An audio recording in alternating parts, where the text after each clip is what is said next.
We remain optimistic, Honorable Chairperson, that these interventions under the guidance of the new board will yield positive results that will lower and eventually end the current challenge of load shedding.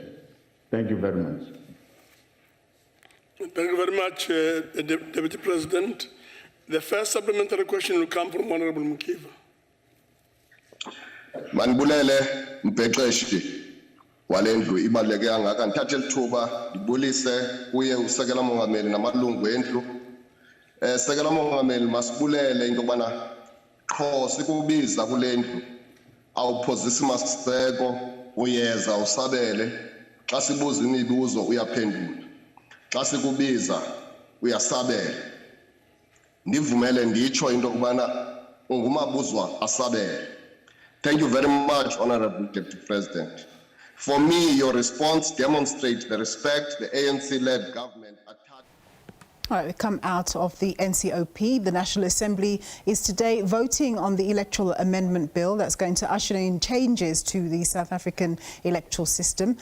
President Ramaphosa is there. Let's take you live to that.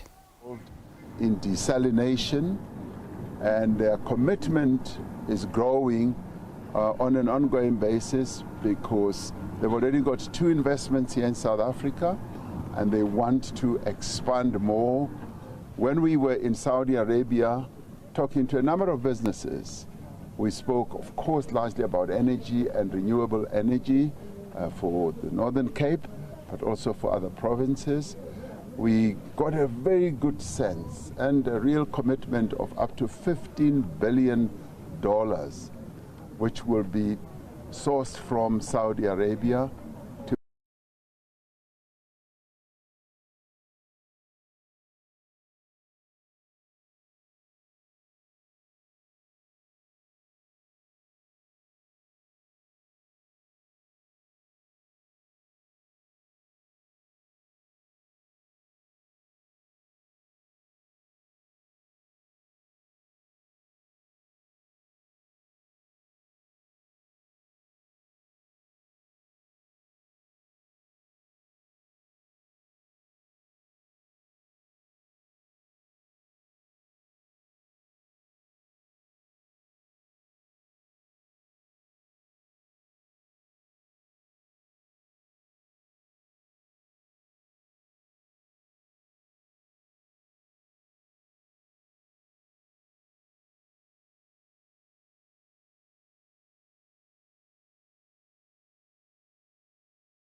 of electricity.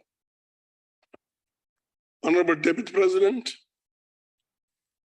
Thank you very much, Honorable Chairperson. Like I've said before, that as government, we are aware of the negative impact that load shedding is bringing to the country and the hardship that our people are facing.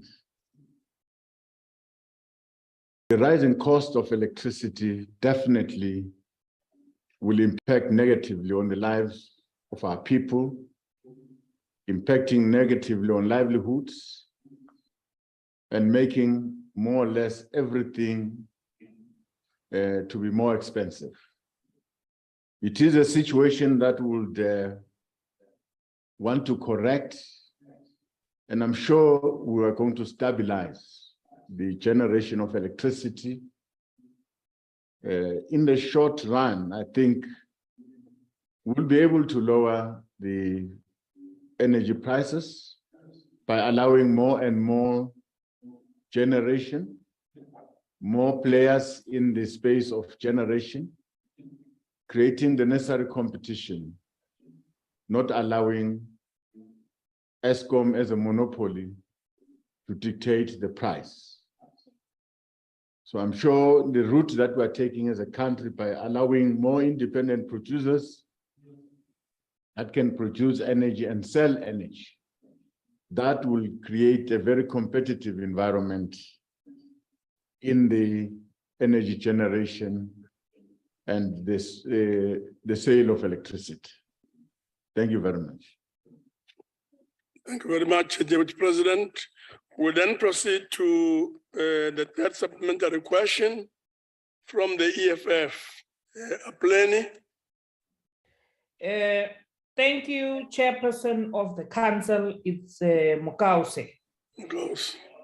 Deputy President, your responses for us as the economic freedom fighters, clearly your responses do not demonstrate commitment. It clearly shows that your government do not have plans to get South Africans out of this crisis of darkness.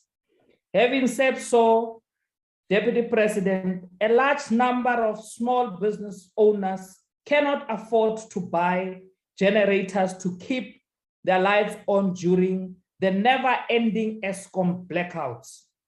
And for them, 4 hours a day without electricity poses a serious financial challenge.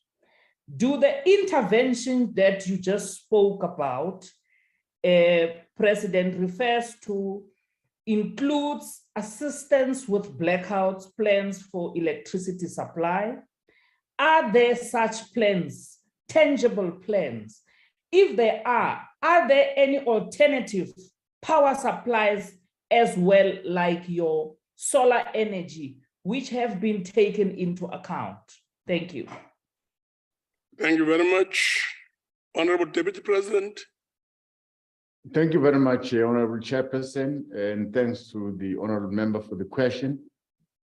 As stated before, the plans that has been put forward by the President is trying very hard to respond to the situation that we're faced with.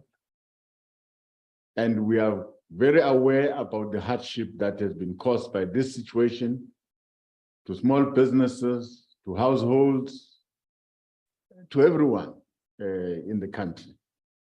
Now, the plan constitutes a number of interventions. We are going to speed up our build program. Firstly, Medupi and Gusile, so that they come into operation, they come into service. That we think is a low-hanging fruit. We're going to increase our maintenance of the current fleet of our power stations. Now, that will mean additional resources for maintenance, which has been done. We have allowed businesses to generate energy. That's Section 2 of the Electricity Generation Act, which has allowed embedded generation from 1 megawatt to 100 megawatts. It's a step in the right direction, allowing the private sector also to enter the space of generation. And as we speak now, these private sector companies that are generating energy they have almost upped their scale to almost 197 megawatts, which some of the megawatts are then sold to Eskom. All the pit windows that we have instituted, right from pit window 4, that has contributed almost 2,000 megawatts, pit window 5, that will contribute probably 2,600, and pit window 6, that will contribute 5,200. Now, all these interventions, when they come into place, they would really change the situation. We said we're going to reduce the red tape. The process which independent power producers follow to apply for them to construct their own power plants, that process must be shortened by probably attending to the process that is followed in the application of environmental impact assessment that takes almost a year, even more than a year at times. This is going to be shortened so that all those who are interested in generation projects can be assisted so that they construct their projects in a shorter space of time available. We've also said that we're going to allow the board to recruit the relevant skills that are required right at the plant level to manage our stations, and that has been actioned. We're hoping that the current board will do everything necessary to stabilize the situation in this public entity, because this board, we believe, it possesses all the necessary expertise that is needed in a board. Thank you very much. Thank you very much, Deputy President. The last supplementary question comes from FF Plus, Honorable Detroit. Thank you, Honorable Chair. Honorable Deputy President, Chapter 2 of the Bill of Rights is clear when it states in Section 27(1)(b) that everyone has the right to water. Deputy President, I'm on record requesting government to ensure that water reticulation plants, water pump stations, reservoirs, booster pumps in municipal areas and metros are exempted from load shedding.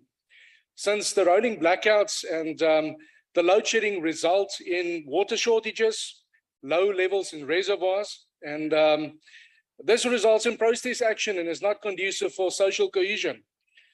The subject line in the initial question is short-term power supply guarantee.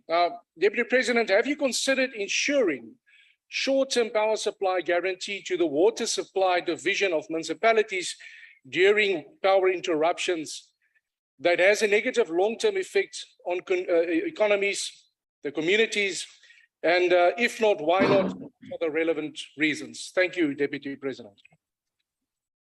Deputy President. Thank you, Honorable Chairperson, and thanks to the Honorable Member, the question. I must say, however, that all services that we render as government are very essential. And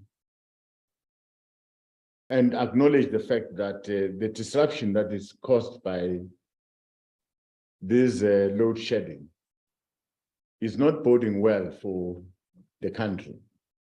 And we have repeated that, and we have apologized for this situation. Now, it will be very difficult to select any service because, for instance, a hospital presents a very essential service. A police station presents a very essential service. All services that are assisted by electricity, they are very important. So we're faced with a situation where households can't cook, households can't have water. It's a very undesirable situation, I must say.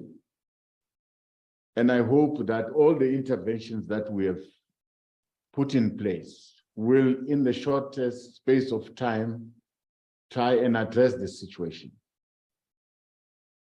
I'm saying to the honorable member, yes, I understand the effect that is caused by this load shedding on water supply. We're trying very hard to say,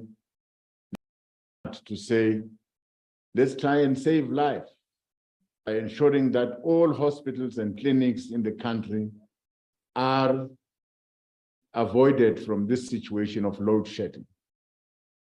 And that probably is working. And I'm not very sure with all other services whether we can be able to include all of them, because the energy availability as we speak now is less than 60%. We're trying to rebuild to come above 75%, where we could cover all essential services. So yes, it's a very unfortunate situation, which we are hoping that in a shorter space of time, it's going to be addressed. Thank you very much. Thank you very much, Deputy President. We'll now move on to question 20. This question is on protection of Eskom infrastructure. The question was asked by Honorable Ryder and is directed to the Deputy President. Deputy President. Thank you once more, Honorable Chairperson. Eskom has adopted an integrated security approach in partnership with law enforcement agencies to address criminal activities, specifically relating to critical infrastructure that is enabling the organization to generate, transmit, and distribute energy.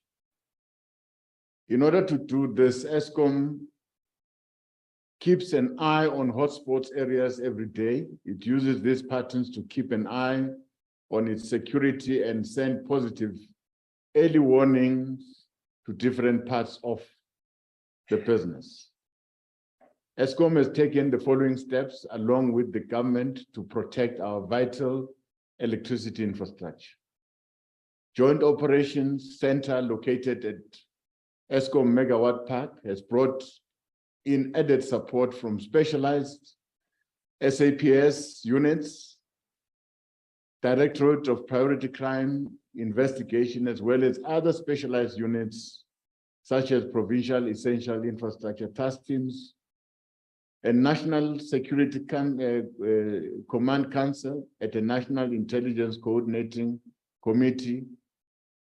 All these are also brought up and are kept up to date on infrastructure crimes and the trends. South African Revenue Services, the Special Investigating Units, South African Police Service, the Department of Home Affairs, and National Prosecuting Authority, mining houses. At times they work together on high priority projects. Eskom has also reported that cases handled by SABC are being tracked on a regular basis. Crime reporting mechanism and whistleblowers reporting systems are in place as early warning systems. Eskom has analyzed all key national key point sites and is installing smart technologies and generation power stations. Helicopters and drones are utilized in isolated areas where criminal networks still target infrastructure. While protecting critical infrastructure, regulatory and legislative changes should address the scrap metal industry and non-ferrous metal demand. The research results of a study commissioned by the Department of Trade and Industry and Competition were presented to government for consideration, and subsequently the draft policy proposals were gazetted for public comments in June this year. Before the year end, I think Cabinet will consider the approval of this draft policy and proposal. Our work in protecting critical infrastructure has not been limited to Eskom. We're taking lessons from our response to Eskom and replicating it across other critical infrastructure. This fits with making sure that all our efforts to grow the economy are long-lasting.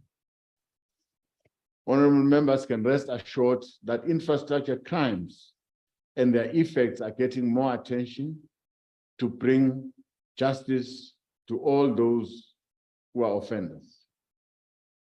But we want to call upon all our communities also to play their parts by partnering with government and protecting all water, electricity, roads, school infrastructure that is located within their localities. As we collectively do this, we'll ensure and guarantee the accessibility of services for our children and for future generations. Thank you very much, Honorable Chairperson. Yes, thank you very much, Deputy President. The first supplementary question comes from Honorable Ryder. Honorable Chair, Honorable Ryder is in a meeting. Can Honorable Kingsall Chabalala take Honorable Ryder's question? Thank you. Honorable Chabalala.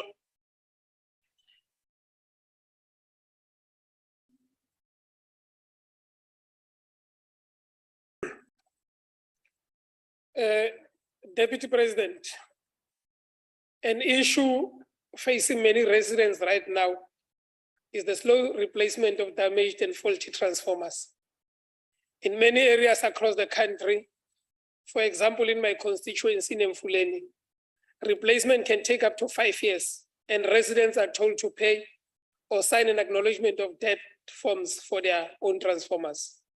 Deputy President, will you commit to instructing Eskom to adhere to a prompt turnaround time of no more than 7 days and pay for their own assets instead of extorting money from our people desperate for services?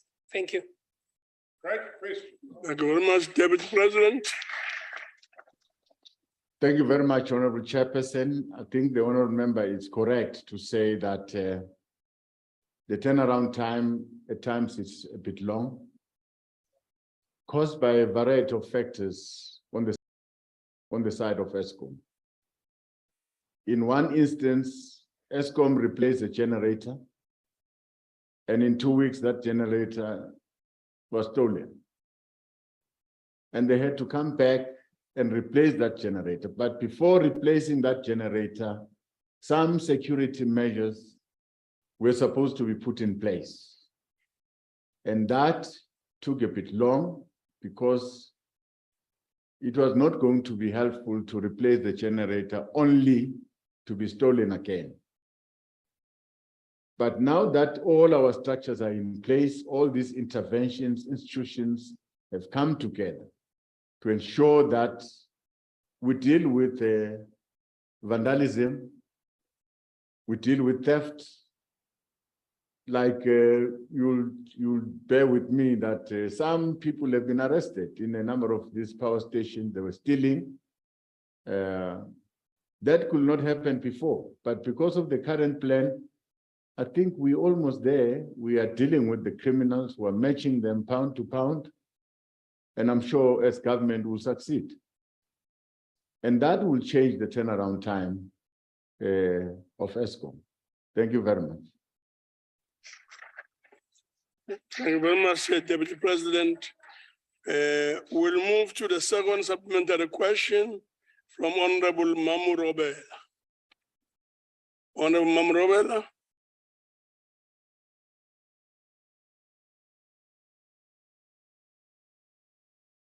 Honorable Mamu Robela seem not to go on the platform. We'll move on to Honorable Khatebe from the IFP. Honorable Khatebe. Thank you, Honorable Chairperson. Honorable Deputy President, does Eskom have the enhanced intelligence and security capacity to ward off and protect infrastructure currently, considering there is no backup to our unitary national electricity supply? What is the effectiveness of those security measures, considering the critical state Eskom is in currently? And what is the Deputy President's position in this regard? Thank you, Honorable Chairperson. Honorable Deputy President. Thank you very much, Honorable Chairperson. Eskom does not have the required capacity in terms of the intelligence structures. That is why we've sourced the intelligence, crime intelligence structures of our South African police services. We've sourced some number of expertise units that are operating under the South African Police Service to work with Eskom. Now, we're quite happy that the kind of support that we have sourced to come and help Eskom is starting to yield results. Now, like I said, we are starting to arrest people. We are starting to reverse this scourge of theft of our cables, of our water infrastructure, of our electricity infrastructure. We are reversing this scourge, and thanks to the intervention by the South African Police Service with their different units, and thanks to the special investigation units that have assisted in investigating some of the priority crimes in terms of our infrastructure, you'll notice that we've stopped the stealing of our infrastructure in PRASA, in Transnet, and on a daily basis, we are arresting those people. So our effort is not only focusing on Eskom, we're also focusing on all infrastructure related matters around the country, because the damage and the effect is equally the same. If you steal any infrastructure related to electricity and steal an infrastructure related to water, the outcome will be disruption of services. So we're doing everything in our power to stop this thing. Thank you very much. Thank you very much, Deputy President. The last and fourth supplementary question comes from Honorable Mutsamai. Thank you, Chairperson. Ke a leboga Motlatsa Tautona. Kgweding e fetileng Tautona Cyril Ramaphosa o ne a kgaola leeto la gagwe kwa Moseja go tla go semagana le tlhakantshuke ya kgaogo ya motlakase mo gae ka go tshwara kopano ya kabinete mo puisanong le cabinet e Tautona a neng a le modulasetulo wa yona. Ke tshwetso dife tse tserweng go rarabolola tlhakatlhakanyo ya kgaogo ya motlakase le tiriso ya mafaratlhatlha a sa direng a motlakase. Ke a leboga Motlatsa Tautona. Thank you very much, Honorable Mutsamai. Deputy President. Thank you very much.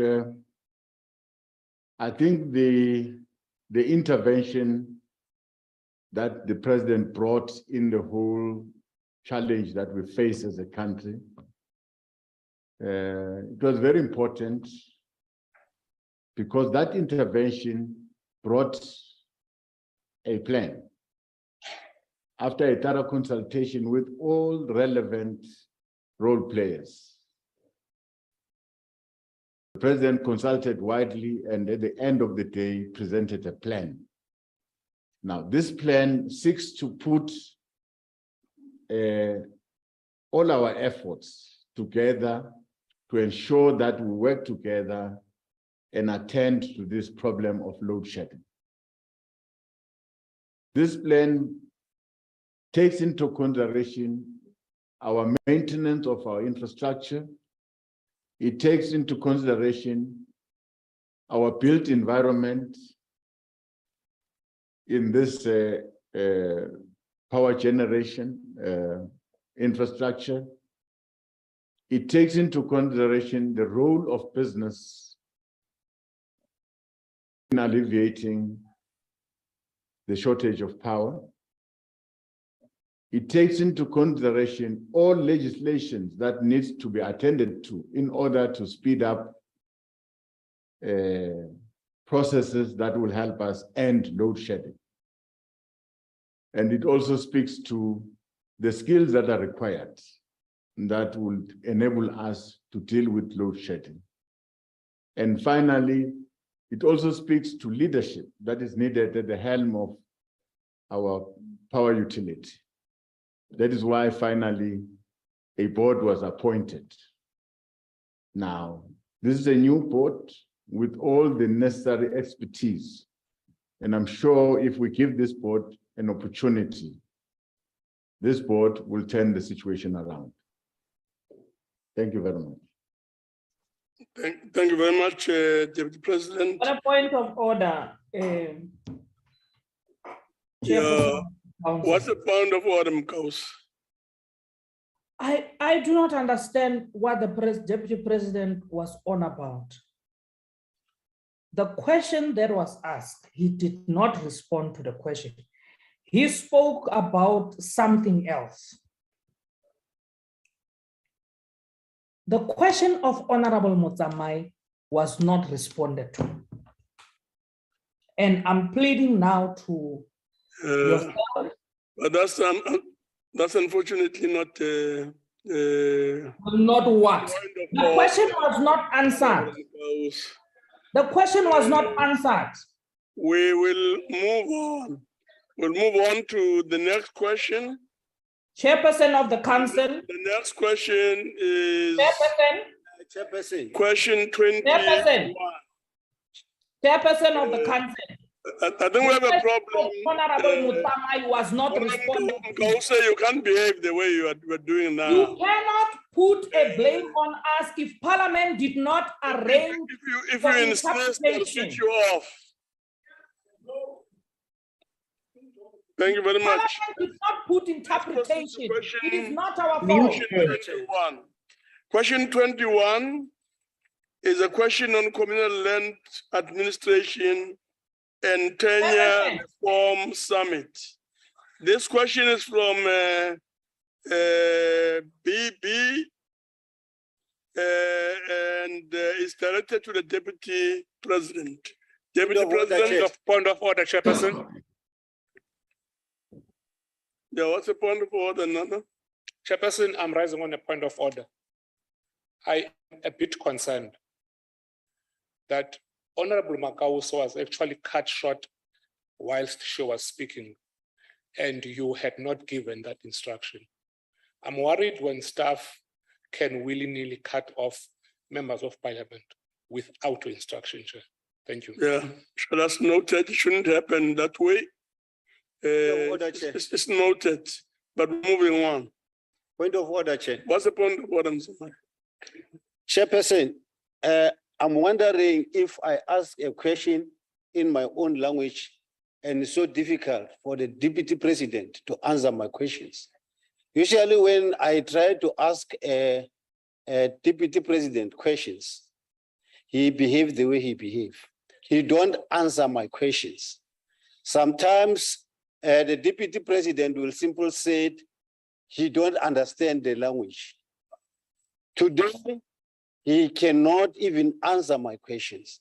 So I don't know why must I ask a question and he don't have interpreter next to him. Can you please reserve my question because he didn't answer my question? No, won't do that, Msamai.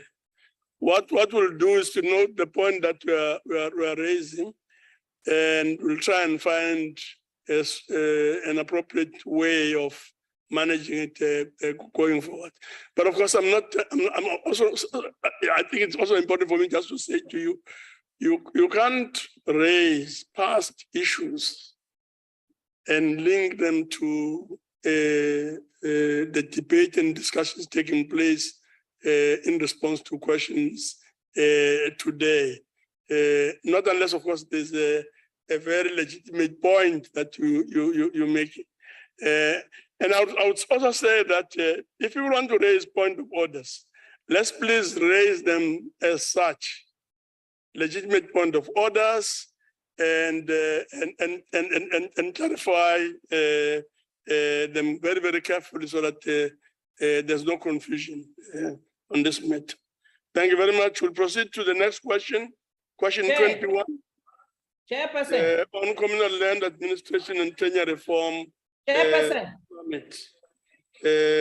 From BB to Deputy President. Honorable Deputy President. Thank you very much, Honorable Chairperson. Don't do that. And I respect your ruling on the last matter. But I wish to say, Chairperson, that I'll be happy to receive the question and probably offer a written reply. The member should really appreciate that you spoke in a language that I could not really understand. There was an interpretation, and I thought I understood the question. And if the feeling is that I've not answered the question, I'm prepared to take an extra mile to try and answer the question through a written response. That's what I can offer, Chairperson, through your guidance. Yes. Thank you very much. Please proceed. Thank you very much, Honorable Chairperson. Indeed, in May this year, the government held the Communal Land Administration and Tenure Summit. This was the culmination of years of work by government and a wide range of stakeholders from different parts of society, especially those from the institutions of traditional and Khoisan leadership. The highlights of the summit must be understood in the context of the ongoing program of land reform in South Africa, whose aim is to ensure equitable access to land for all of us, as stated in our Constitution, in particular, Chapter 2, Section 25. The summit resolutions included, among other things, the following: making laws about communal land ownership that define the different ways people can own land in both rural and urban areas.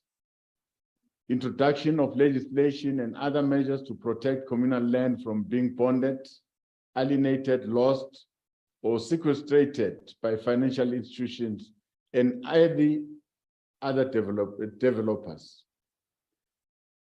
Government should empower traditional council to establish or use legally recognized communal land administration structures and support them to successfully administer land under their jurisdiction.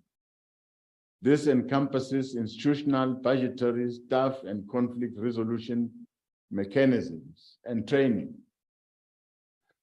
The outcomes also brought to light different points of view and new issues that will need more attention when policies and laws are made about land administration and tenure reforms in communal areas. The Interministerial Committee on Land Reform and Agriculture has also sent a team of deputy ministers that will further consult our kings and queens on the outcome of the summit. Where there is not complete agreement, more consultation will be held, as we're doing it, visiting all provinces, meeting with traditional leaders. We're further consolidating our consultation. Under the leadership of the Deputy President, the task team raised matters that are of concern to traditional and Khoisan leaders. And we've also reached out to them to allow them space to talk. During these meetings, we also discussed issues that came up, like I said, from the summit, especially issues of Khoisan leaders. Their recognition also was raised sharply. In terms of implementing this work, draft policies are already being developed by the Department of Agriculture and Land Reform and Rural Development in response to the review of communal property associations, following a number of consultations by the department with various provinces under the leadership of the Minister of Agriculture, Land Reform and Rural Development. While the outcome of the summit are being processed through the Interministerial Committee on Agriculture and Land Reform, other related matters have been raised during our engagement with traditional and Khoisan leaders, which will be submitted to Cabinet in line with government processes for consideration. These are matters that affect our traditional leaders and Khoisan leaders respectively. This outcome will subsequently be communicated again to all traditional and Khoisan leaders after. I know, Deputy President, that the question that you are dealing with is indeed very, very important. But Yes. we think, I think we're running out of time. Thank you. So we Thank can you. find a way of concluding. I've concluded, Chairperson. Thank you very much. Thank you very much. The first supplementary question will come from Honorable BB.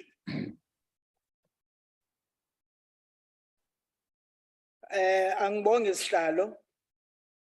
Ngibingelele usekela mongameli nosotswepho omkhulu noza kwethu abala endlini. Ngiyabonga ngokuthi ukwazile ukuthi uphendule umbuzo wami noma umude. Kodwa futhi lo mbuzo lo ngiyazi ukuthi ubuziwe kwiParliament elikhulu wawuphendula. Ngakho yiko nguwuphinda futhi kuleli Parliament lethu NCOP ukuze baqonde bazi kahle ukuthi uhulumeni wethu esiwuholayo siya consult abakwethu. Asenzi nje izinto thina sodwa. Senze into kuthiwa ama summit. Into engakazi ziyenzeke kudala. Now ngizoyihumusha umbuzo wami emongameli. Sekela mongameli, there are issues which consensus was reached at the summit of others where more consultation is still continuing. My question, Sekela mongameli, what are the time frames for the implementations on the issues where consultation is still continuing? And also, what are the time frames to conclude consultations and start to implement? Ngiyabonga sekela mongameli wami ohlukaniphekile kanye nosihlalo. Thank you very much, PB. Honorable Deputy President. Thank you, Honorable Chairperson. All the issues that were canvassed in the summit, divergent views came out, areas of agreement, areas of disagreement, and we took the process further on in our consultation with traditional and Khoisan leaders in different provinces, in an attempt to resolve whatever was not really agreed upon in the summit. Now, where we are at the moment, I think we've reached a point where we think we can now put our submission with the last visit that was made in the Eastern Cape. We can now present a consolidated view of issues where there's consensus, where there's no consensus, and our proposed way forward. Our proposed way forward is that all the issues in different communities, the attitude is not the same. Some feel that land can be held by traditional councils. Some feel that land should be held by communities themselves. Some feel that land can be held by kings. Now, there is no one size fits all. So this is what we're going to present to Cabinet so that we find alternative ways of resolving this matter and conclude it once and for all for the sake of our people living in communal areas. Thank you very much. Thank you very much, David President. The second supplementary question comes from Debray. Sorry, yes. Yeah, what's Thank the you, point? Chair. English, or translation, I have the other languages. I don't know with the others, but mine, the Tonga one is not here, the translation. Okay. Can you please assist on that one, Chair? Thank you very much. We'll ask the table to look at that. I'm sure the point is noted.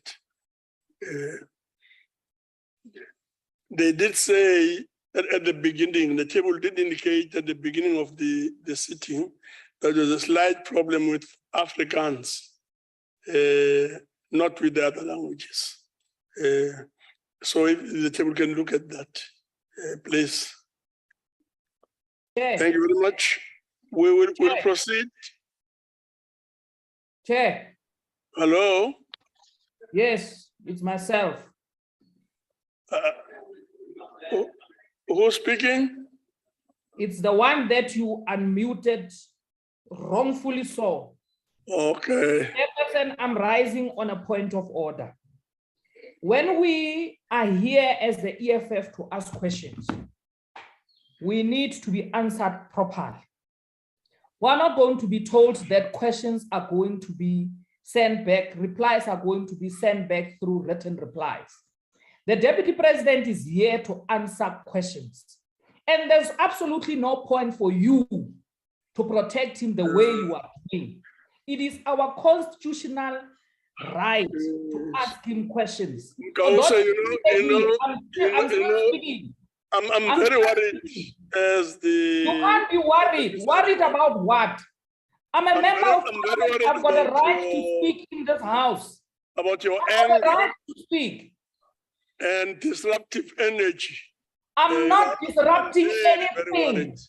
Don't protect ANC deployees on our account. You even let staff to mute me.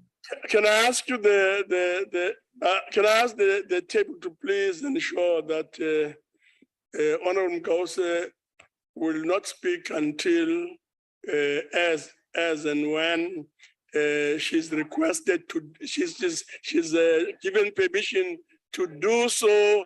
I'm going to make sure that next time you don't sit on that chair. I can promise you So that. for now, Honorable Mkause, I'm not allowing you to speak. Why are we not answered in the house? I'm not allowing you to speak. We'll proceed. We'll proceed to the question. The supplementary question from Debray. Point of order, Chair. Debray, please. Point of order, Chair. I've been raising my hand. Yeah. Like Let's start with you, Chief Whip. Chairperson, I'm standing because of the language that is used in the House by the previous speaker against the chairperson of the council. The previous speaker was Honorable Mukausi. Now, if we allow ourselves to use such a language that does not leave presiding officers with an option to reconcile our differences in the House, but in a manner that is really dismissive, disruptive, we're not helping the order in the House. I'm appealing that members must appreciate that here we are dealing with a deputy president whose deputy president have shown humility enough earlier to indicate that he's willing to take an extra mile to respond to the question of Honorable Motsamai because of failure of interpretation system. And it's allowed. And we accept the point made by Honorable Matebula that the House always at all material times should have full interpretation system. That one we have agreed previously. But if we are told by the table that an interpreter has fallen ill, is not there at a given time, we'll make use of the table and the skill that we have to always help the presiding officers to facilitate cordial discussions in the House. So I'm appealing, the chairperson of the National Council of Provinces on behalf of the House deserves respect as much as he fosters that respect to members equally. So none among us have got every right to undermine the presiding officer. So I think we should do that thing. We should be circumspect of why we are here. And we should be respectful of the presiding officer. Thank you, Chair. Thank you very much. Yes, we will now proceed. Point of order, Chair. Yeah, what's the point of order, Samuel? Chairperson, what's what we said to raise potso. Ake botsa potso o mongwe tla e botse ka seZulu. Ha fetswe e botsa ka seZulu ya ka e palwa go arabiwa ka Setswana. Ene mo morago ha mo whip ya rona e le makauso. O mo gore a re lead a re bontshetse. So ha ke botsa question ka Setswana e be palwa go arabiwa ka Setswana o ka language engwe le engwe whether ka seVenda whether ka seZulu whether ka Shangana. Mara nna ke boditse question le nna ke tshwantse ke thole ntho e ke tletseng because nna ke representa batho ba ba buang Setswana. Mara no ha ile gore whip e ka se kgone go tlhola e bua anything o tlo e kwala e botsa fela gore go baneng nna ke sa arabiwa. Me o kgone go bua seZulu ke mo utlwile. Yes. So ke ne ke kopa tara.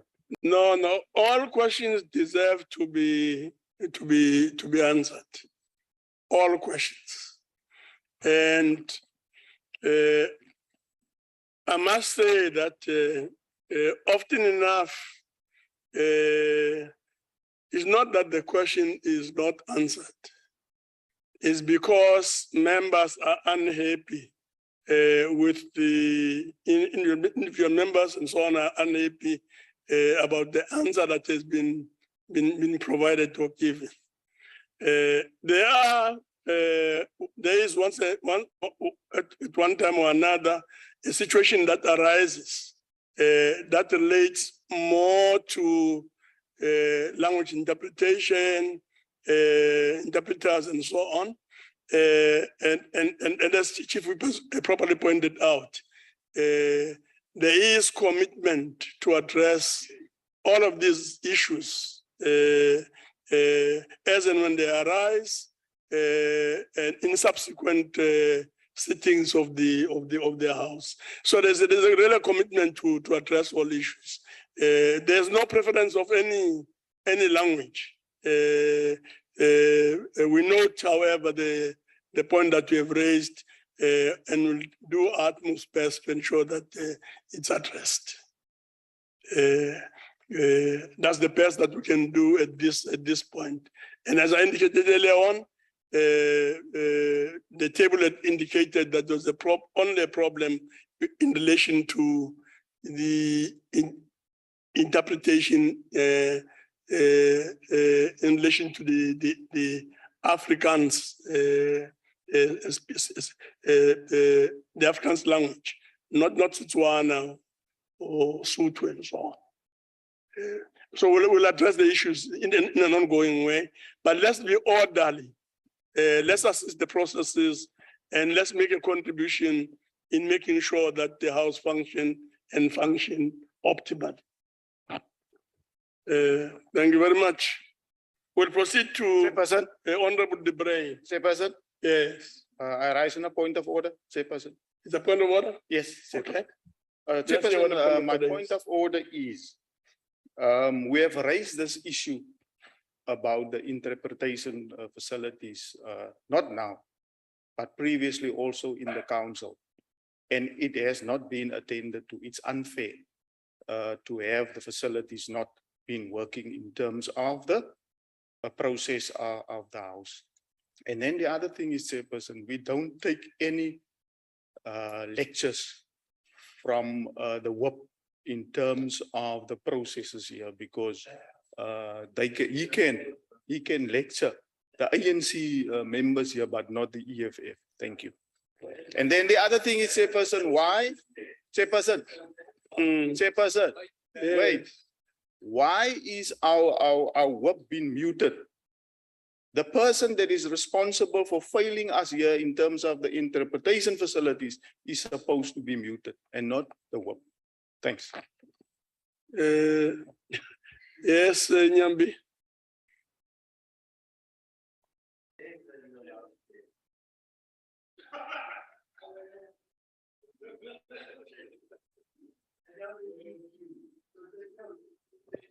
Chair, otherwise you have assisted us by the ruling party. There's a very important matter that will always keep on coming. When a judge is sitting there and was sworn in as members of the National Council of Provinces, we elect the chief whip of the council. So for any person to tell us that Honorable Mohai is the whip of the other party, it's wrong and it must be corrected. Honorable Mohai is the chief whip of the National Council of Provinces. So I'm rising to correct it so that it must not send a wrong message when the chief whip of the council is calling us into order, as he has correctly done. Thank you, Chair. Yes. Honorable members, I appeal that noting everything that has been said and that has happened thus far, I appeal that we should move on to the next speaker. The second supplementary question from FFF Plus, Honorable Dubrain. Thank you, Chair. Chair, I apologize for my video. I'm having a bit of technical difficulties.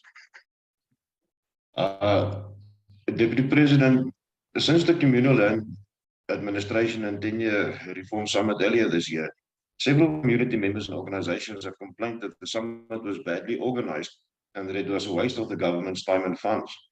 And it was also stated on numerous occasions that voices of traditional leaders were prioritized over community members and other organizations.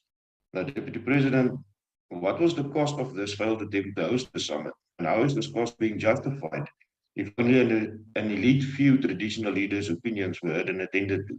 Thank you. Yeah, Honorable Brain, I can see from the signs of some of the members in the House, they couldn't quite get the question. I think it has to do with the system. But can you please repeat the question again, but just do it a bit slower, a bit louder. Okay, I'll try. Thank you, Chair.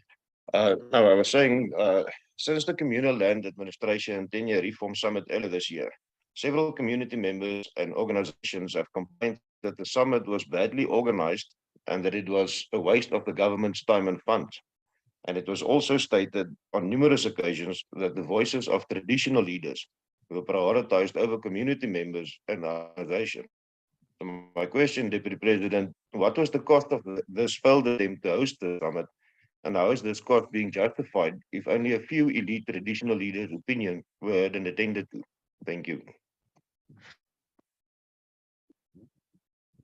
Thank you very much.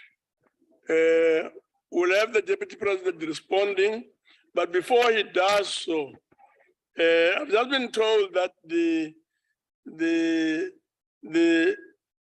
interpretation facility is active, except of course in Afrikaans. Please use the channel as indicated. the channels as indicated on your screen. It's supposed to be an indication there. For instance, channel 1 is Afrikaans, channel 2 English, channel 3 is Songa, channel 4 is Ndebele, channel 5 is Xhosa, channel 6 is Zulu, channel 7 is Sotho, channel 8 is Pedi, Setswana is channel 9, Channel 10 is Swati, and Channel 11 is Chivenda. Chair, the channels are working like Eskom. Yeah. You're busy mentioning the channels there, but channel 3 of Xitsonga is not working. Okay. Please. Okay. Now the table will attend to the other matters. Deputy President.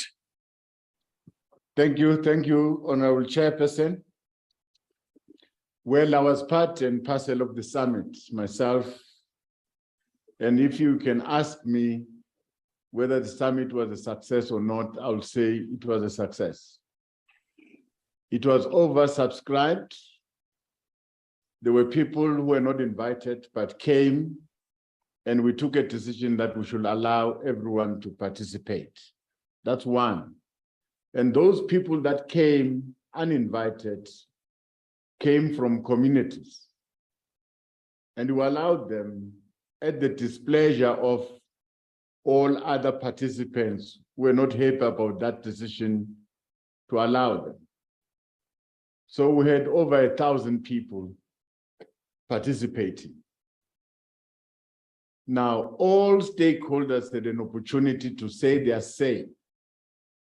That is why when we came out of the summit, we said there were divergent views. And solely because of the different experiences of different communities in their traditional communities. I said some preferred that their land must be administered by traditional council. Some preferred that the land should be administered by communities themselves. Some preferred that the land should be administered by kings and queens. There were moments of altercations where people would stand up, and there were moments of unevenness in the running of the affairs of the summit. But eventually we succeeded to come out of the council, and we further consulted, went to the kings, went to all traditional leaders in the provinces where there are traditional leaders. Now we can safely say, now we know what are the views of the people. So we can now proceed and take the next step. If you ask me about the cost that we've incurred in probably convening the summit, that I cannot say outright from here, but it's information that I can source because that was organized by the Department of Agriculture, Land Reform, and Rural Development. Thank you very much. Thank you very much, Deputy President. We'll proceed to the third supplementary question from the EFF, Lutuli. Honorable Lutuli, yeah. Sekela Mongameli, lo mthetho owaziwa nge-Communal Land Rights Act wachazwa njengomthetho ophambene nomthethosisekelo wezwe ngokwesinqumo senkantolo yomthethosisekelo. Isizathu-ke sabo ukuthi lo mthetho unikeza amakhosi nabaholi bendabuko amandla angaphezulu ukwedlula izakhamuzi, okwenza kube lula ukuthi abahlali bahlukumezeke endaweni zasemakhaya. Nalo mthetho we-Communal Land Tenure Policy kanye nemigomo efana no-Traditional Court Bill, u-Traditional Leadership and COSI Act, nawo futhi ukhombisa ukunikeza abaholi bendabuko amandla evile mayelana nokuphathwa komhlaba ezindaweni ezazisesabelweni ngesikhathi sobandlululo. Umbuzo ke Sekela Mongameli uthi kungani iqembu elibusayo likubona kufanele ukuthi linikeze abaholi bendabuko namakhosi amandla angaphezulu kwabahlali basezabelweni nasezindaweni zasemakhaya esikhundleni sokunikeza abahlali amandla athe ukuthi cha. Ngibonge. Thank you very much, Honorable Lutuli. Deputy President. No, thank you very much, Honorable Chairperson. Well, it's a question that was debated extensively at the summit. Sitting here, I can tell you that as government, we need to find a balancing factor. Now, the balancing factor, as much as we say traditional councils can administer the land, but in between we must factor community boards that will sit and agree on alienating a certain piece of land for business, alienating a certain piece of land for a school, for a hospital. I mean, the direct participation of the community is always encouraged. So as we finalize and put down the policy, we are not going to allow traditional councils alone or traditional leaders alone to administer the land. They will do that together with their communities. We're going to set up structures that will alienate land, that will decide on the land use, that will decide on the boundaries, inner or outer boundaries. So the participation of communities is not going to be suppressed or undermined. Thank you very much. Thank you very much, Deputy President. The last supplementary questions come from the DA, Honorable Ocamp. Thank you, Honorable Chairperson. Honorable Deputy President, I want to say same old, same old. I've listened to the answers that you gave today, and you're saying that you are having talks and that there's consultation. The fact of the matter is that communal land occupants still does not have ownership rights to the land they live on.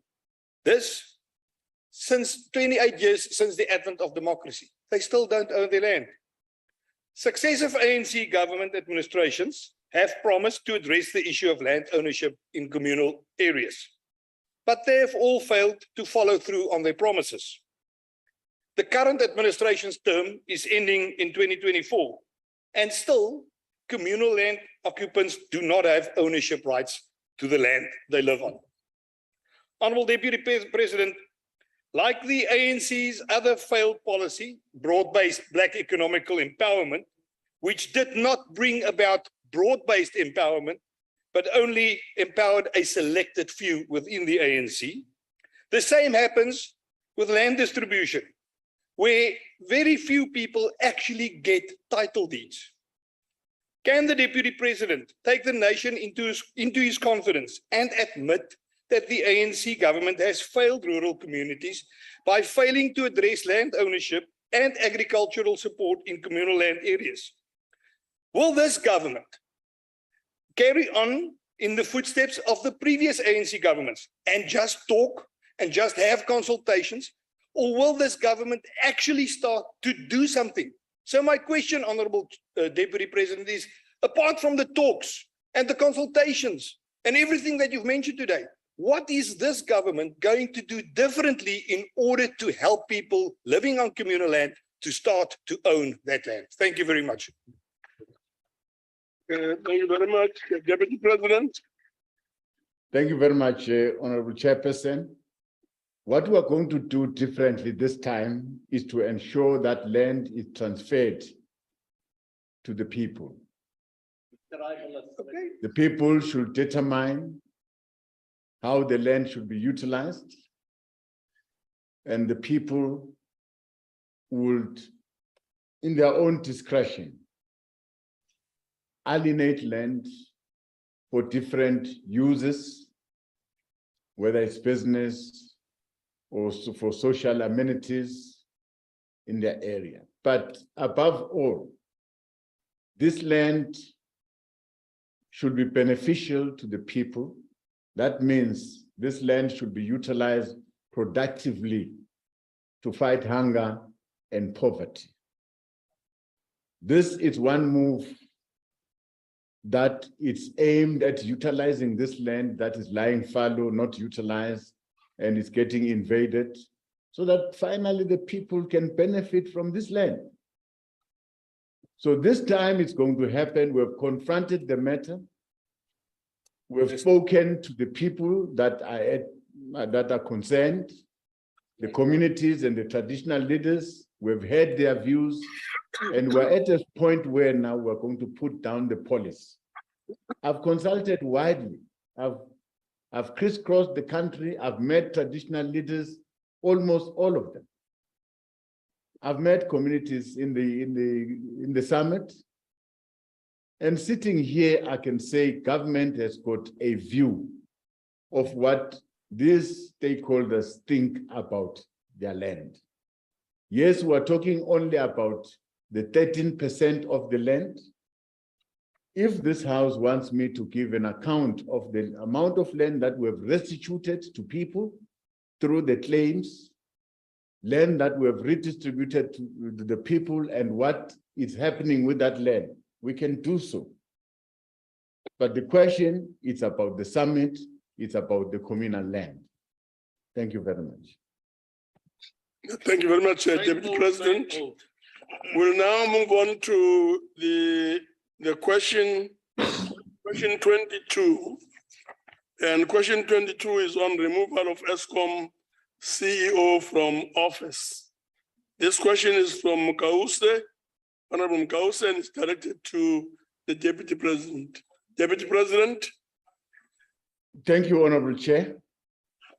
Honorable Chairperson, we are pleased that for the first time in a long period, that all 13 vacancies on the Eskom board have been filled.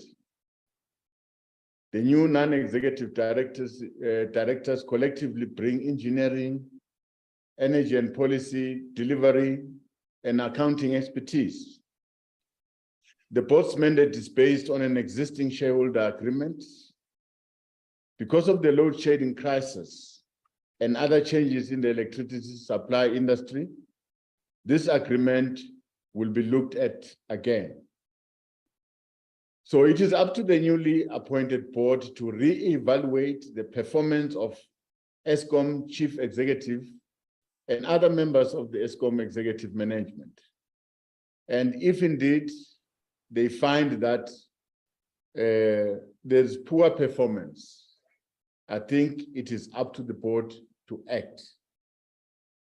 The board will also focus on problems with power generation and other energy-related issues like procurement, hiring of former and experienced Eskom workers, and fighting fraud and corruption. In order to show that government is still committed to good governance, we believe that a competent, experienced, and capable board has been chosen to set up a clear mechanism to hold the executives accountable. It is our expectation that the board is empowered to run the affairs of Eskom in a very diligent manner and adopt a zero tolerance for poor performance, corruption, abuse of power, dishonesty, and conflict of interest whenever such arises. This includes actions that try to undermine our efforts to build an energy utility that is financially stable and geared towards meeting its developmental imperatives. Thank you very much, Honorable Chairperson. Yes, thank you very much, Deputy President. The first supplementary question will come from Honorable Mukause. Honorable Mukause. Am I unmuted by the powers in the NCOP? You are.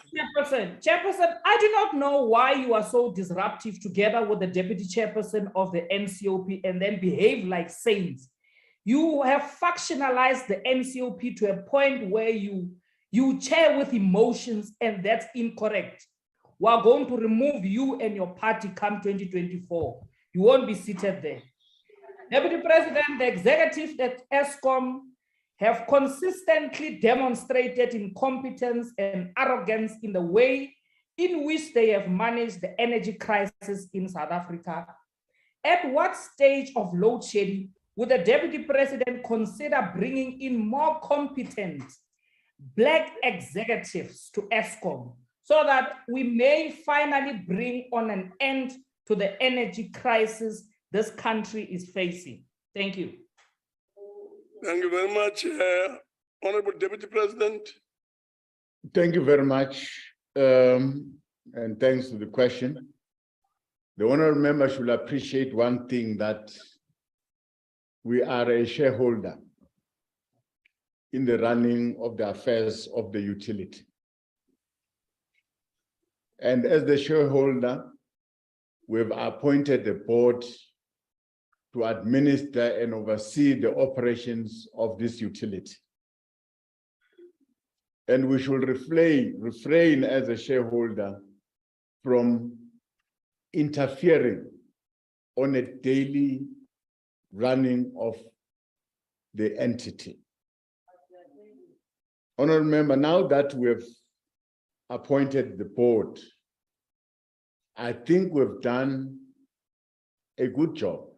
A board that is competent with all the skills.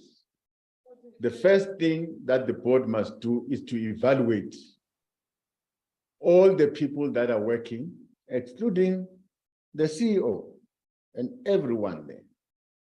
Now, the board will then, after that evaluation, will be in a position to say there is a gap in the skills that are in the utility. We need these skills, we need that skills. And if the skills are not found in the country, the board will escalate that matter to the shareholder, which is government. Then government, through its processes, through the Department of Home Affairs, can advertise for such skills for people who wanting to offer these skills to come into the country, and they'll be given the necessary permits. So yes, as much as we see the challenges that are faced by Eskom as government, we should allow the board that we've appointed really to run the affairs of Eskom and not interfere as government. Thank you very much. Thank you very much, Deputy President. The second supplementary question comes from Honorable Ryder. Honorable Ryder. Thank you very much, Chairperson. Good afternoon, Deputy President. Possibly your last question session in this House. Deputy President, if one consults industry experts and people inside and close to Eskom, the consensus is that the CEO, Mr. Andre de Ruyter, is in fact doing extremely well, in spite of the massive problems that he inherited and the continuing undermining of his attempts to turn Eskom around, including sabotage and police complicity. Now, further consultation indicates that his efforts are being undermined by, amongst others, deployed cadres of the ANC, and the turnaround has to reverse a massive drop in productivity, which has been due to the treatment of all state-owned enterprises, Eskom included, as sheltered employment for overpaid and underqualified politically connected individuals. The turnaround at Eskom is being hampered by procurement processes and conditions that make no business sense, further exacerbated by the construction mafia, which hold projects to ransom. Now, noting the arrests last week and court appearances relating to the Kusile and Modupi procurement corruption, that's just the tip of the iceberg. Deputy President, the question I have for you is, what amendments to the preferential procurement regulations is Cabinet going to make to ensure that Eskom becomes economically viable again without passing exorbitant price increases onto consumers? Thank you. Deputy President. Thank you very much, Honorable Chairperson, and to the Honorable Member question.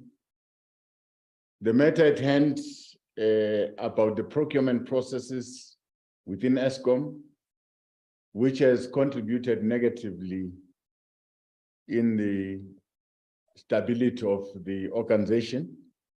That matter is currently with the National Treasury to find the best way of assisting Eskom to be able to promptly respond to issues of breakages and be able to buy the necessary parts that are needed in these plants so that they can continue their maintenance program and ensure the availability of electricity. So that matter is under consideration. I must, however, dispel the mist that you are trying to present in this house, that the challenges within Eskom, it's because of cadre deployment. We have appointed the board. When we've appointed, the board is appointed Andre, the CEO. These people were given ample opportunity to run the affairs of the utility without the interference of government. I've been there. I've never seen the minister interfering. I've never seen the president interfering. We have not interfered. We have given them enough space to operate. Now, it is not for me really to try and assess the performance of the CEO. I reserve my comment. I'll allow the board as the rightful body to do that assessment and act beyond that. Thank you very much. Thank you very much, David President. The next question is supplementary question number 3 from Khadebe from IFP. Khadebe. Thank you, Honorable Chairperson, Honorable Deputy Minister. Considering that a lack of performance by Eskom's Chief Executive Officer will filter down to the performance of his subordinates, I would like to know which operational measures other than sanctions are in place to keep Eskom's employees accountable when they do not reach their performance targets. Thank you. Deputy President. Thank you very much, Honorable Chairperson. Now, we have given all the powers to the newly appointed board in terms of our shareholder agreements. The board is entitled and fit to run the utility. Like I said, the board should evaluate exactly the performance. Why load shedding? Why is these breakages? What's happening to maintenance of this power utility? And finally, take a decision. If a decision says there is underperformance, they must act. They must act in a way that will bring confidence and stability to the utility. So yes, we are waiting in earnest for the board's evaluation. That will be announced very soon. And I'm sure they are also worried about the ongoing load shedding as the new board, and they will want to end it. So for them to end it, they must understand exactly what are the root causes. Thank you very much. Thank you very much. The last supplementary question comes from Honorable Nyambi. Honorable Nyambi.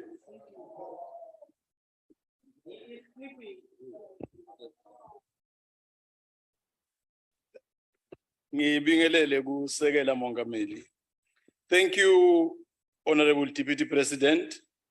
For me, your response demonstrates the respect the ANC-led government attached to principle and practice of corporate governance, which govern the relationship between government as the shareholder and the Eskom board and management. This is important for the effective management and transformation of Eskom, where roles are not conflated and confused, and there's no interference in the operation and management of the Eskom for political expedience. I also appreciate and welcome the appointment of the new Eskom board, as we have indicated, DP, which has overall been publicly uploaded for its representation of relevant and diversity required for taking Eskom to new heights.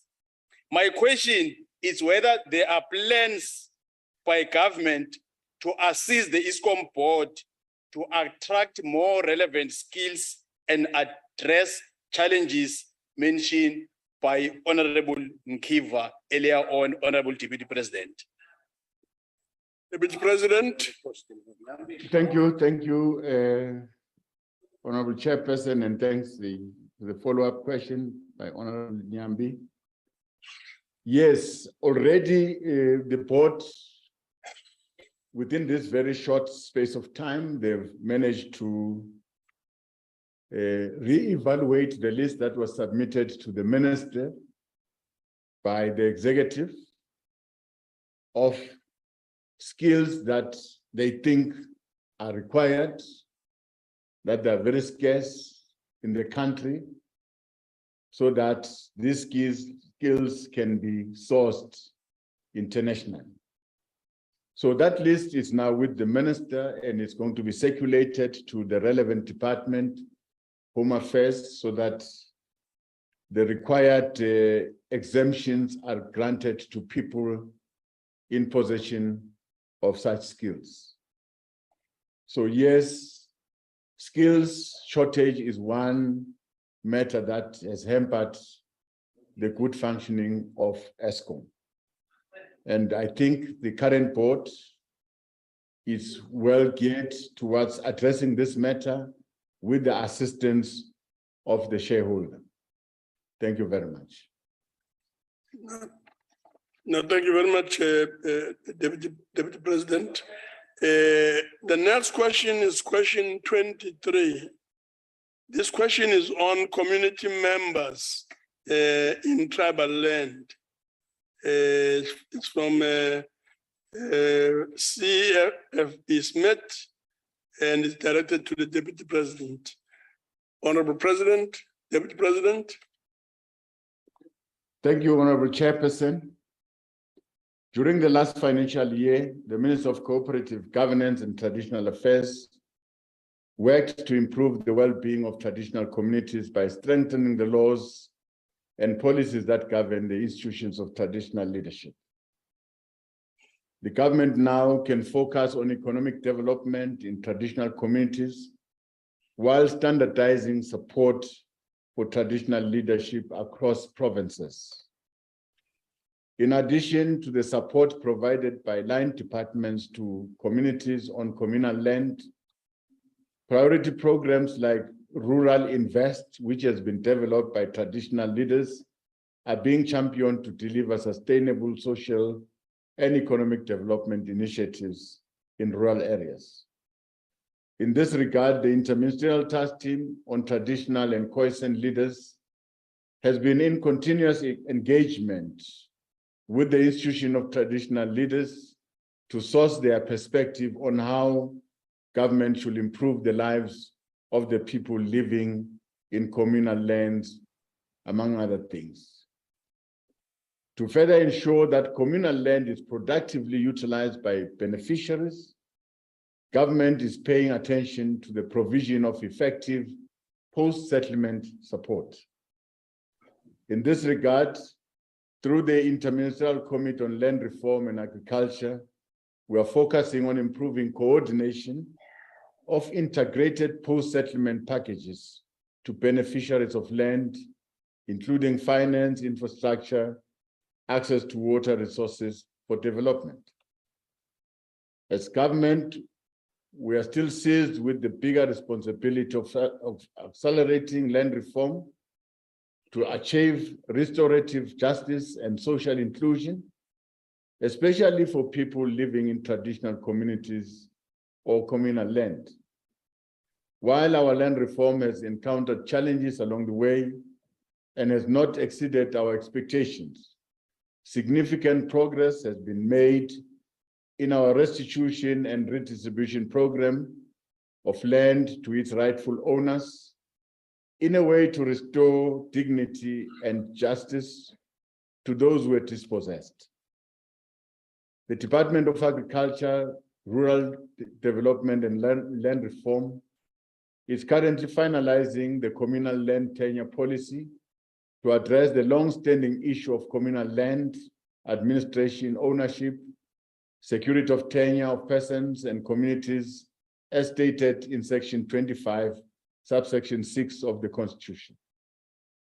Municipalities in tribal land regions must include projects in their integrated development plan to release suitable and well-located agricultural land for productive use, distribute this land for human settlement, and provide beneficiaries with fencing, equipment, markets, and finances under the National Spatial Development Framework.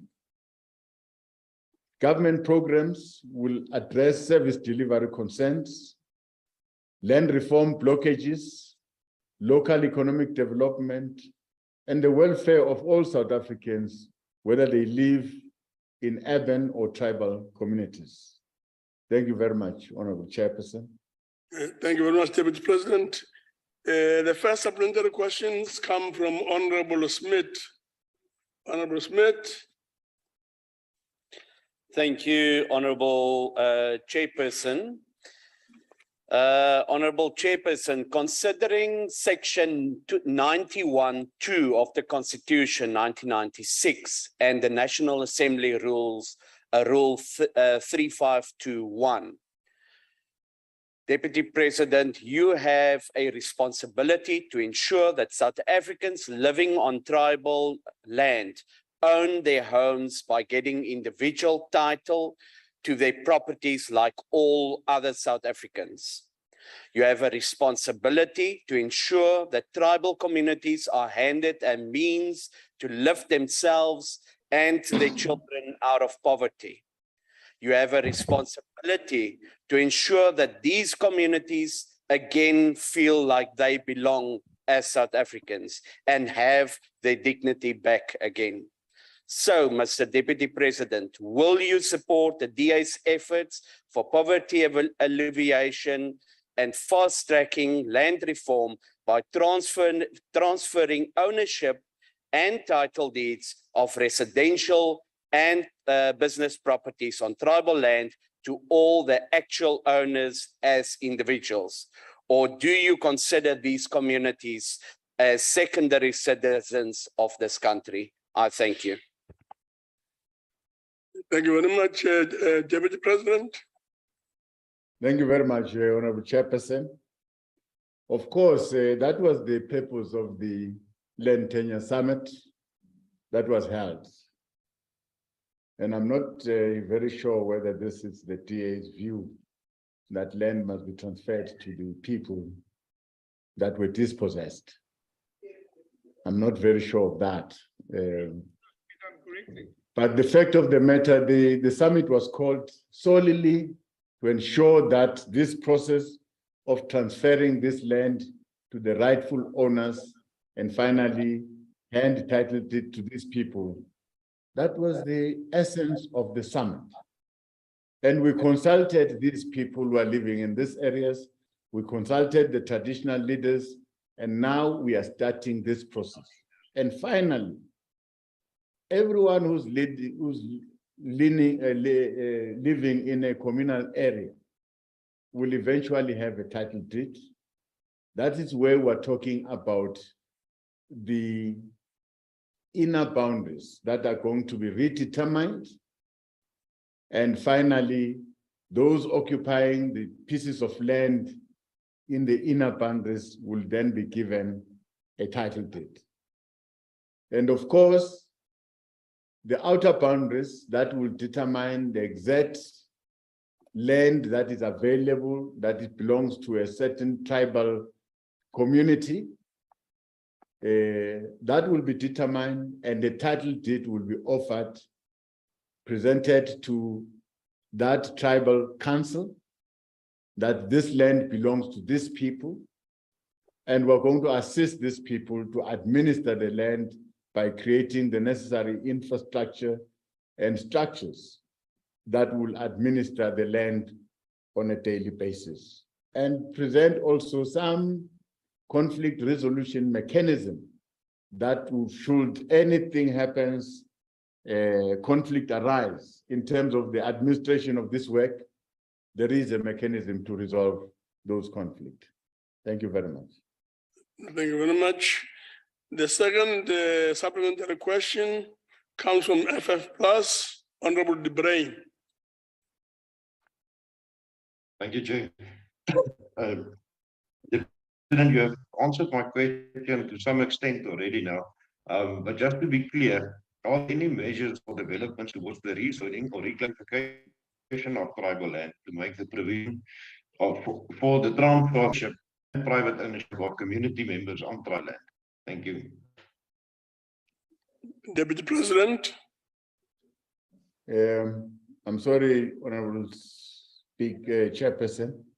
I have not heard the question. Of course, yes.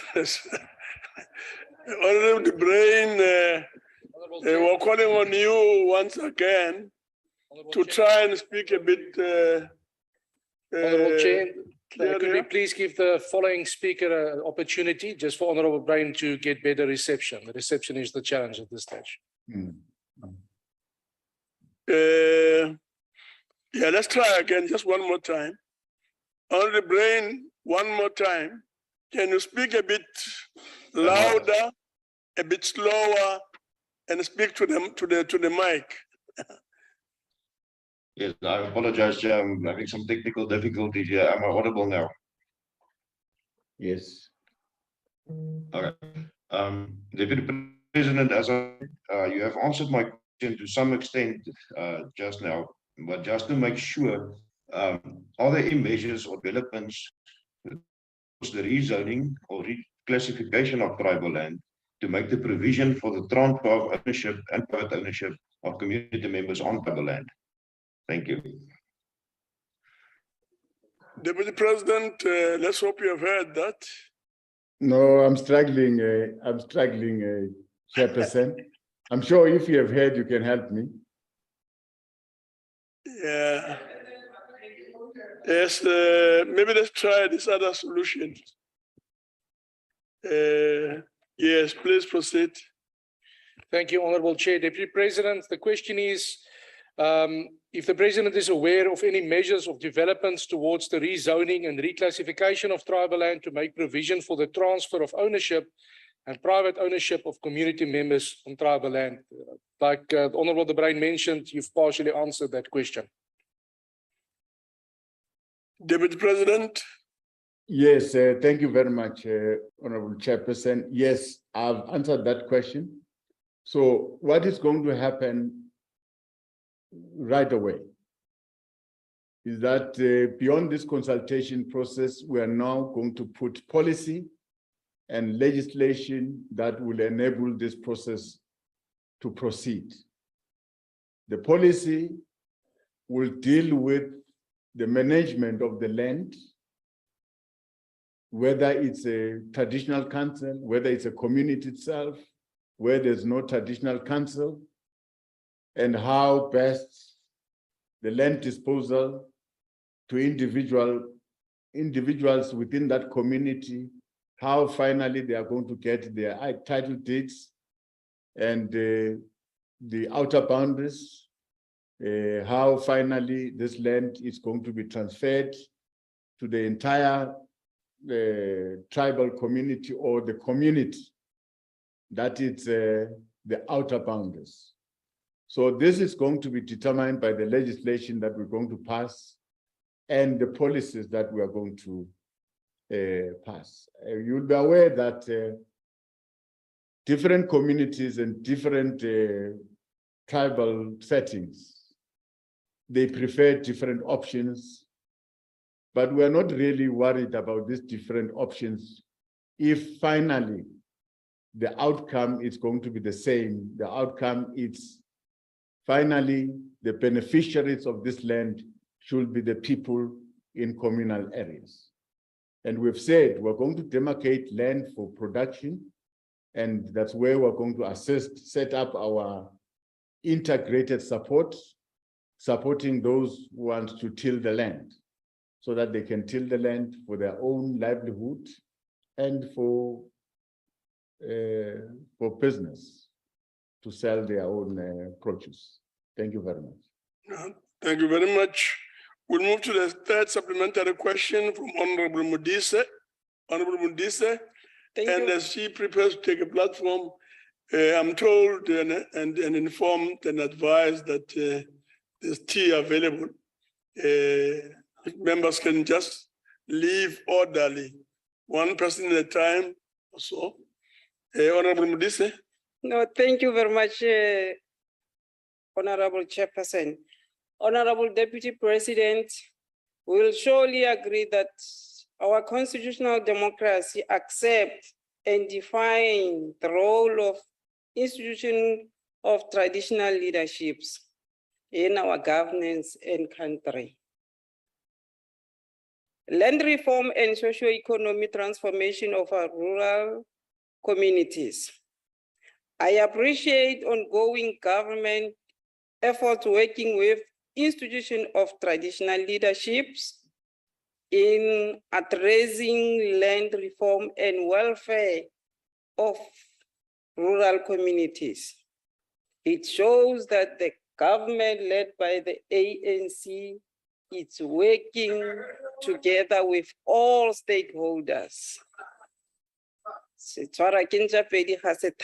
Keep it up, the good work that we are doing. My question is, are there ongoing plans by government to mediate dispute associated with the land reforms in some of the rural communities? Honorable Deputy Chair, Honorable Deputy President, thank you very much. Deputy President. Thank you very much, Honorable Chairperson.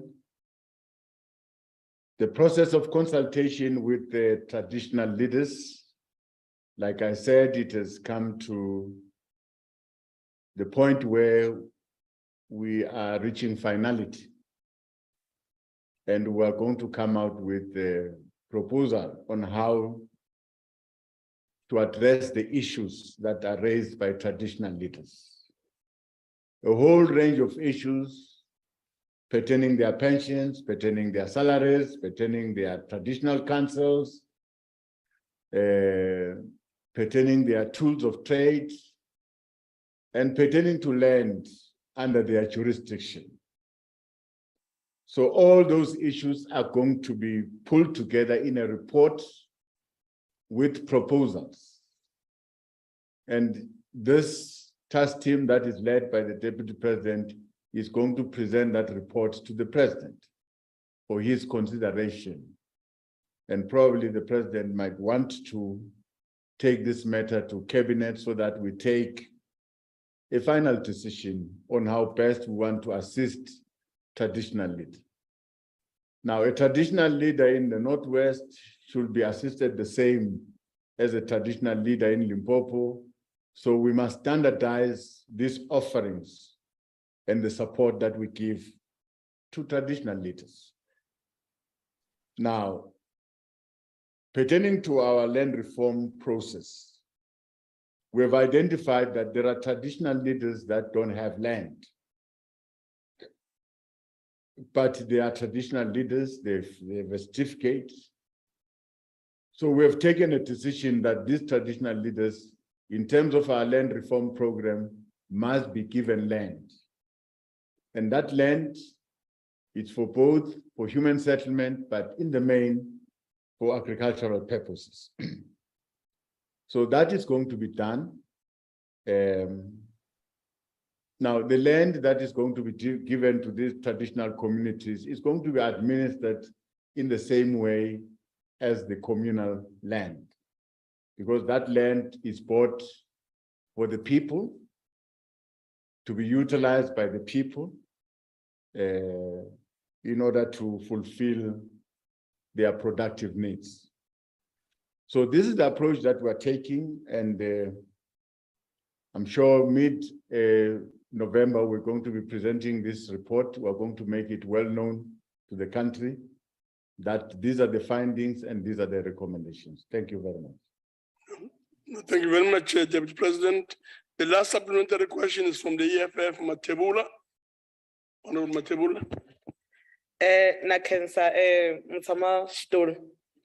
Deputy President, the ruling party has on numerous occasions failed at expropriating land without compensation, setting back Black people's struggle for land repossession, and proving once more that it is not serious about transferring land back to our people. Which form of support has the Deputy President rendered to small-scale farmers living in tribal land? Nakens. Deputy President. Thank you very much, Honorable Chairperson. The failure of the amendment of the Constitution cannot be solely attributed to the ANC. All the parties in the National Assembly were represented, and they had different views on how best this expropriation of land should happen. But finally, parties should understand that there were people that were dispossessed of their land, and these people finally, they must be given back the land. The land should not go back to the state. This land used to belong to people. It was taken from people. So this land must be restored to the people. So I wanted to correct that. And in future, I think we might find common ground and work together and ensure that we achieve this noble goal of restoring the land that was dispossessed from the people back to the people. Concerning our small and medium enterprises that are doing farming, that are doing small businesses in rural communal areas. Now, through this exercise of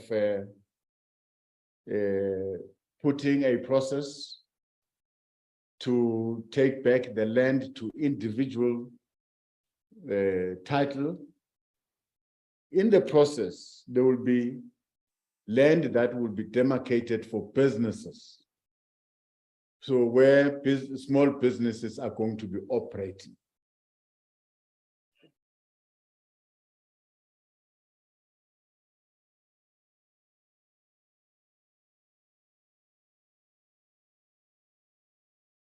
Now, if there are small farmers, there will be land that will be demarcated for farming, for small producers to farm there, and those producers will be assisted by government.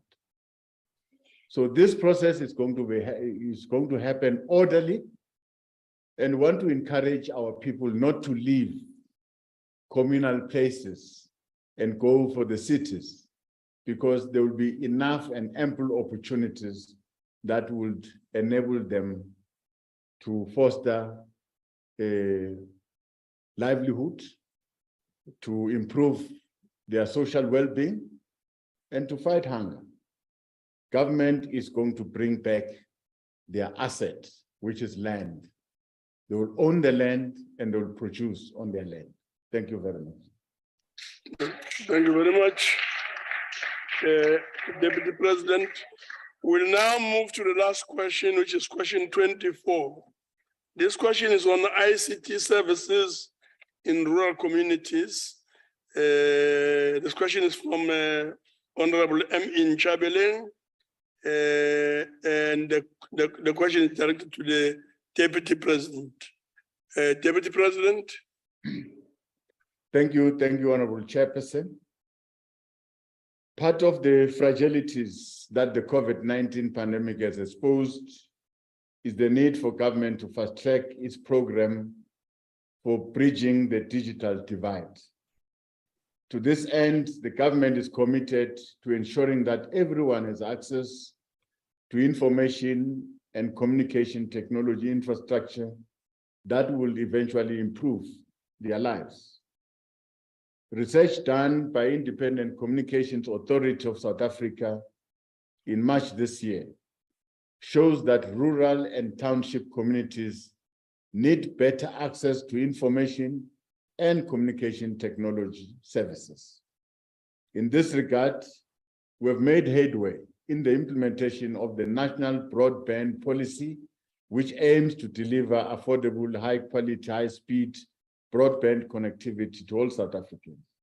In order to advance national broadband policy, government is implementing the South African Connect program, which has been split into two phases. The first phase was a pilot has been rolled out in 8 district municipalities across 7 provinces, which include Bembe, Limpopo, Gersband, Mpumalanga, Pisla, Iseme, Northern Cape, Thabo Mfutshanyana, Free State, Umgungundlovu and Umzinyathi, KwaZulu-Natal, as well as Dr. Kenneth Kaunda in the Northwest. Broadband connectivity has been offered at 970 government facilities, including schools, hospitals, and administration offices. After the first phase, Cabinet amended and approved the South African Connect program in January this year. Following that approval, the revised model is focused on the following key interventions for phase 2 of the program, which is being implemented over a period of 3 years. Now, phase 2, we want to connect 18,000 schools, 3,873 health facilities, 8,241 tribal authority offices, want to connect 15,691 government sites, including 949 libraries, 2 song centers through the State Information Technology of South Africa. To connect underserved South African communities and households to the internet by deploying 33,400 Wi-Fi hotspots in collaboration with SMMEs and internet service providers. The 52 district municipalities will implement this program, focusing on rural and township areas. This work is significantly reduce the digital divide. The relevant ministries, including COGTA, are now planning government institution infrastructure and family and community Wi-Fi hotspots. Our government strives to ensure that geography does not really prevent people from obtaining information and using the internet, which is crucial for education, training, and economic growth in developing countries. Digital transformation, including preserving digital and network infrastructure, can empower rural and township communities to generate wealth, eliminate unemployment and poverty. We will connect even the most remote rural communities to improve their quality of life. Thank you very much. Thank you very much, Deputy President. The first supplementary question comes from Honorable Nchabele. Honorable Nchabele. Ke a leboga modula stulo ebile ke dumedisha maloko a leng gona ka mo gare ga ntlo ya parliament ya NCOP. Ke leboga gape president mo di deputy president mo karabong ya go putshwe ke botšitšewe ka gore what it means is that the government is trying very hard to close the gap created by apartheid spatial planning. Hence, the question talks to connectivity in rural areas and townships. As we all know, rural areas and townships are areas where the Black majority and African people were confined to. Deputy President, lower information communication technology is critical for both the rural and township economies and the general livelihoods of people. The response provide detailed statistics which outlines in detail programs to connect rural areas to the ICT services. This program will have to be closely and regularly monitored by NCOP select committees to ensure that there is adherence to the Kwano Tedi Bilengon. Now my question is, what legal measures have been put in place to ensure that social obligations imposed on the mobile operators who recently acquired the auctioned mobile broadband spectrum as part of their license conditions are fully implemented? Are there measures put in place, Deputy President, to connect all these centers to alternative forms of energy, such as solar, to mitigate problems associated with load shedding? Yes, thank you very much, Honorable Nchabeleng. Deputy President. Thank you very much, Honorable Chairperson. The question posed by the Honorable Member is very important, that those who have been awarded this spectrum, there are conditions attached to this spectrum, so that these service providers must deliver to the rural people. Now, government will monitor the exact commitment that they've made to ensure that they deliver on the said commitments. This matter is very critical in the development of the country. We can't, as a country, say we are moving forward while we are leaving a sizable number of people behind. All those people living in rural areas are left behind in terms of information, in terms of their connectivity. Now, the development that we seek to achieve as a country will be uneven. So this matter, as government, we're attending to it, and we are now rolling out this infrastructure in the various districts of the country, the 52 districts. And I'm sure this will eventually level the playing field. Secondly, we're quite aware of the electricity disruptions. And I'm sure now that we've given our municipalities the authority to procure generation capacity, that will alleviate challenges of load shedding, especially in rural areas. But our intention is that the current load shedding challenge should not be the mainstay of the country. This, we regard it as a short-term program that must be dealt with so that everyone in the country must receive energy, reliable energy, to do their own businesses, for households, for the production of services, goods and services. Energy is very vital. So, as much as we're saying we are going to deal with the problem encountered by Eskom currently, this should be dealt with in a manner that in future, it does not come back.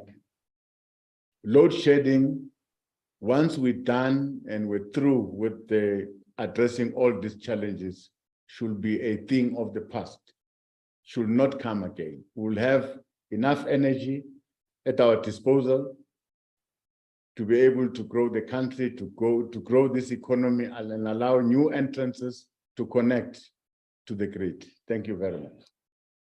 Thank you very much, Deputy President. The second supplementary question comes from Honorable Matebula. Honorable Matebula. Nakensa nakambe Mutsama Shtul. Deputy President, noting how ICT have great potential impact in the lives of Black people in rural areas and township communities significantly, which initiative has the Deputy President taken at ensuring that access to technologies is affordable for our people? Thank you. Deputy President. Thank you very much. Firstly, the honorable member will appreciate the fact that we are at the initial phase. We have piloted by rolling out this infrastructure. and I'm sure our people are paying probably more for data, which is a question that we are dealing with. But very important is to connect, is to put the necessary infrastructure in all our rural communities. Currently, we have just piloted in these 7 districts. Now we're rolling out this connectivity to all our districts. And beyond that, I think in the process, we must allow a discussion with all our service providers so that the amount of services they provide are reasonable to the consumers, especially those people who are residing in rural areas. The cost of data must be affordable to our people. It must not be a burden. Otherwise, connecting this infrastructure will be a futile exercise if this infrastructure is not going to be utilized. Thank you very much. Thank you very much. The third supplementary questions from Honorable Hadebe. Hadebe. Thank you, Honorable Chairperson.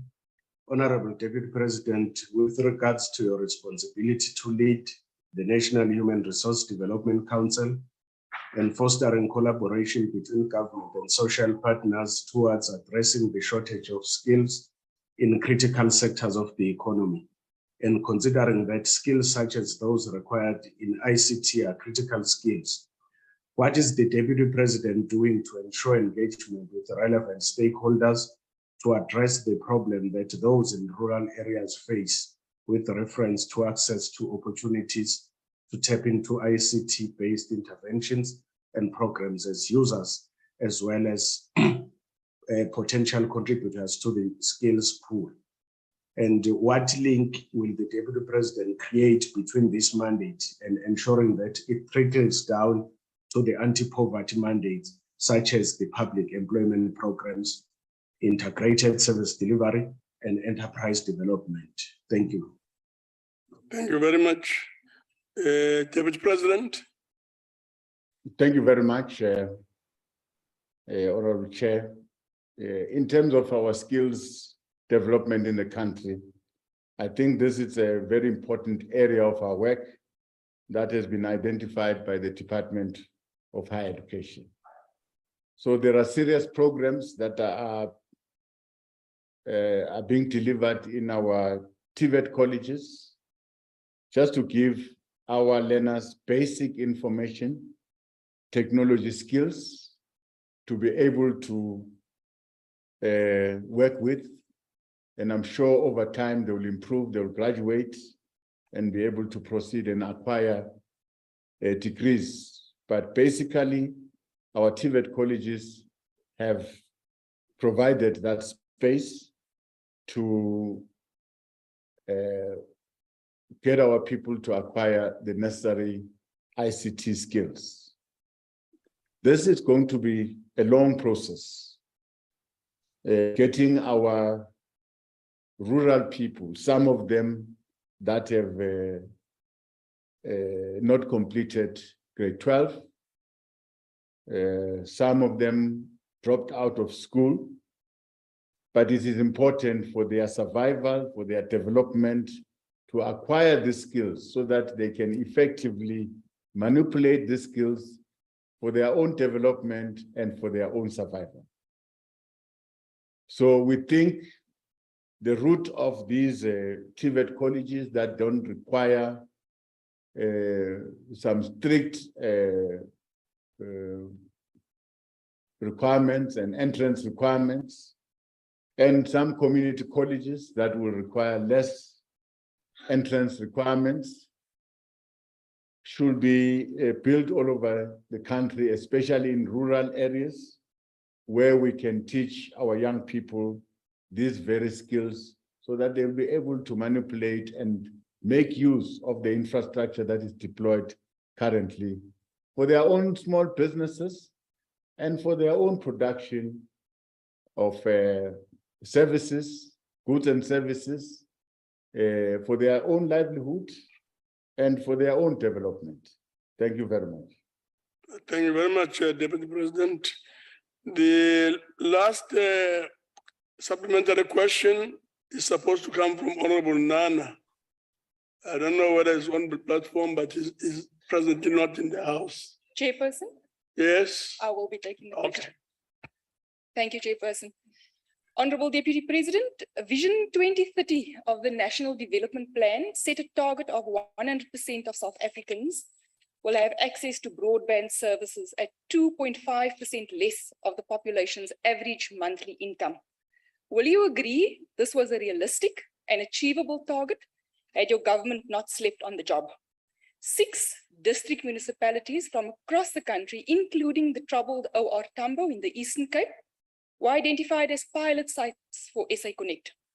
In OR Tambo, SA Connect has failed to change people's lives and improving service delivery. The rollout of phase 1 was first announced in 2013, where 970 critical government facilities were to be provided with 10 megabytes of broadband services. And this took 9 years to achieve the 970 critical government facilities. Now in the Western Cape, 1,290 schools are now connected to broadband. 249 schools have subsidy alternatives to broadband. 752 schools have local area networks installed, with a further 553 schools with partial access installed.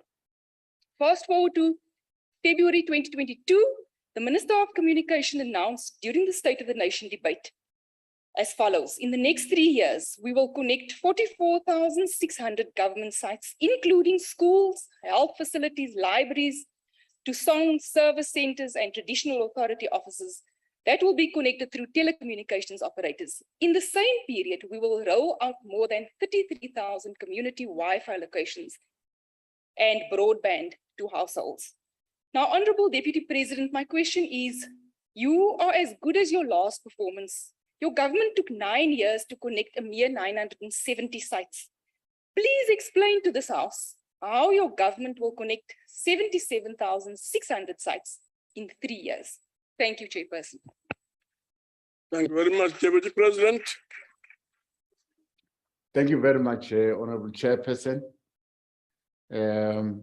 And thanks to the question from the Honorable Member.